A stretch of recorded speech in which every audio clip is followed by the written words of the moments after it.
بسم الله الرحمن الرحيم السلام عليكم ورحمة الله وبركاته كلنتي وعن وناكسن داوديال iyo dhageystayaal meel walba joogtaan ku soo dhawaada barnaamij cusub oo aynu ugu magac darnay xogta wariyaha waxaan barnaamijkan aad maalin walba kala soo doontaan shabakada xogta wararka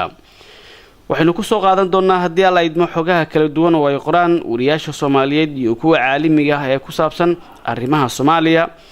waxaan maanta oo ay taariikhdu tahay 22 bisha Maars sanada 2019 ahna maalin Khamiisa waxaynu ku soo qaadan doonaa xog uu qoray wariye Cabdalla Muumin Axmed oo kamid ah wariyaasha Soomaaliyeed waxaana uu ciwaan ugu dhigay dawladda Soomaaliya maxay ka tiray 14 ruux ee shabeellada hoose lagu laayay xog hoose ayuu ku soo qoray warbixintiisa waxa uu ku bilaabay sida tan maalmo ka hor markii aan ogaaday in ay soo baxayso warbixinta dilalka rayidka Soomaaliyeed ee shabeellada hoose ayaan la kulmay cilmi baariyaal ka tirsan Amnesty International si aan xog ugu helo hay'addu waxay baartay ilaa 50 duqeyn oo dhacday intii u dhaxaysay April ilaa December 2018 ilaa 5 kiis ayaa la soo xaqiijiyay in rayid lagu dilay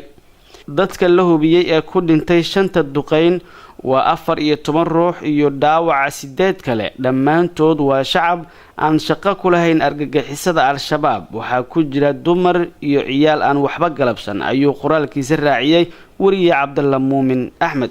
deegaanada dadkan lagu dilay waxa ay kala yihiin Faarax Wacays Daarusalaam Ilimey Gowaanle iyo sidoo kale Baladurraxma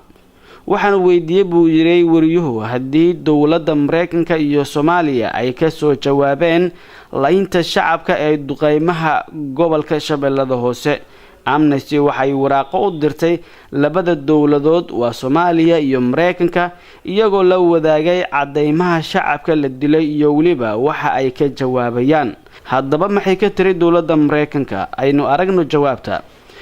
taliska Africom ee militariga Mareykanka u qaabilsan howlgallada oo fadhigoodu uu yahay Germany ayaa soo jawaabay dhowr maalmood kadib Africom waxay ku adkaysatay in dadka ay ku dileen duqeymaha Soomaaliya oo dhan ay yihiin argagixisada al-shabaab wax shacab ahna ma dilin ayay yiraahdeen markii la weydiiyay habka ay ku xaqiijin karayaan in al-shabaab kaliya ay ku dileen Africom waa ay ka aamuseen in ay ka jawaabaan su'aashaasi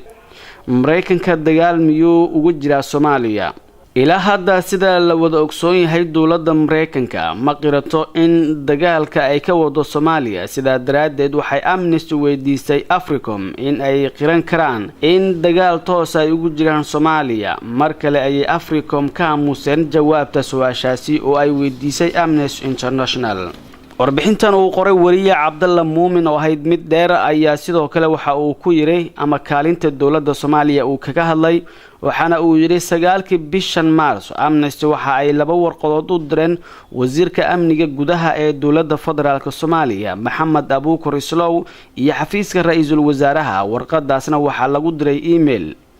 hal toddobaad kadib mar kale waxa isla warqadihii lagu diray DHL Post oo Muqdisho xafiis ku leh DHL waxay xaqiijisay in warqadahaasi ay farta ka saartay labada xafiis waa wasiirka amniga iyo sidoo kale ra'iisul wasaaraha 12 bishan warqadaha ujeedkoodu wuxuu ahaa in dawladda Soomaaliya ay ka jawaabto 4 su'aal oo la xiriirta dadka shacabka ee la laayay iyo waliba sababta loo baari waayay iyo heshiiskii Mareykanka ay kula jirto Soomaaliya ee dhanka duqeymaha in la cadeeyo dawladda waxa kaloo la weydiiyay in shacabku ay u hayso hab ammaan ah oo ay ka badbaadin karayaan duqeymaha oo Mareykanka uu ka wado dalka Soomaaliya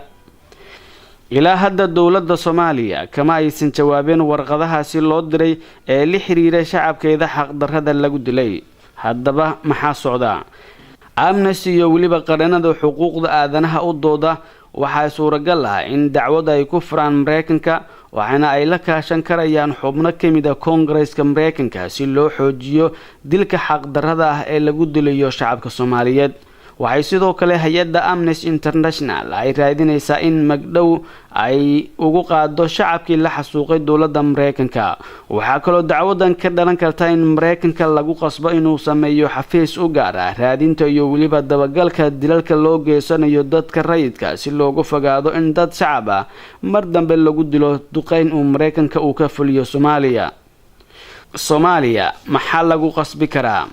waxaa ila haboon in dowladda Soomaaliya lagu qasbo in shacabka ay badbaadiso sida in la sameeyo meelo ammaan ah oo dadka rayidka ay ku noolaan karaan kana fog goobaha al-shabaab ay joogaan. sidoo kale waa in lagula xisaabtamaa dowladda xogta qaldan ee had iyo jeer ay siiso Mareykanka ee lagu qarinayo dhiiga shacabka Soomaaliyeed.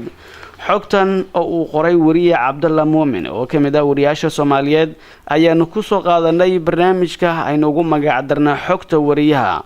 waxaad kala socoteen shabakada xogta wararka. intaynu barnaamijkan kiisa xiga ku kulmi doono nabadgelyo.